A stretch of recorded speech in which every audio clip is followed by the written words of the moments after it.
संयुक्त राज्य अमेरिका में चुनाव का मौसम आ गया है, जिसके लिए राष्ट्रपति जो बाइडेन के नेतृत्व वाली डेमोक्रेटिक पार्टी ने तैयारियां शुरू कर दी है।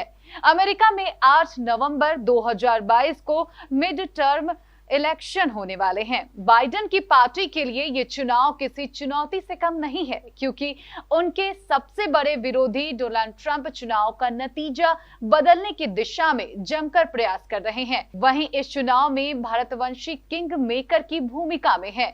यही वजह है कि चुनाव के लिए हिंदी, पंजाबी, तेलुगु में कैंपेन हो रहे हैं।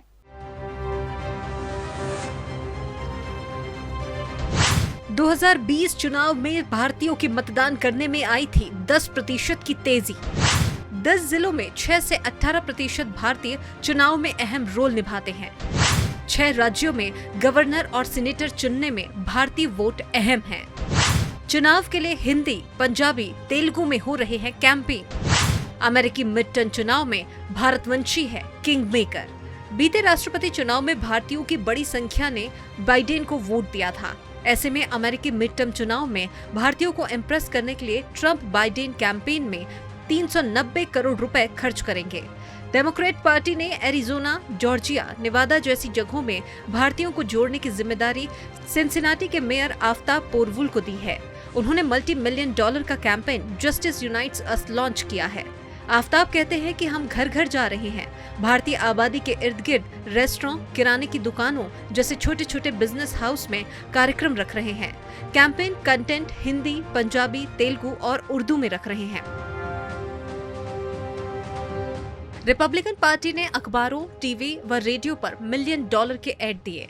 विशेषज्ञों का कहना है कि आबादी में 44 लाख हिस्सेदारी के बावजूद यह सबसे संपन्न प्रवासी समुदाय है। ये पूरे अमेरिका में इस तरह फैले हैं कि 6 राज्यों के 10 जिलों में भारतीय अमेरिकी 6 से 18% हैं। जहां भारतीय 5% से ज्यादा है, वहां किंग मेकर हैं। करीबी मुकाबलों में 2% वोटों का एक स्विंग चुनाव बदल सकता है। यदि राष्ट्रपति बाइडेन मिड टर्म चुनाव में बहुमत खोते हैं तो वे कमजोर हो जाएंगे, आसानी से बड़े फैसले नहीं ले पाएंगे। वर्तमान में जो बाइडेन की अध्यक्षता वाली डेमोक्रेटिक पार्टी का दोनों कक्षों पर दबदबा है। सदन में 221 सीटों के साथ डेमोक्रेटिक पार्टी की सरकार है, लेकिन सीनेट में कांटे की टक्कर है।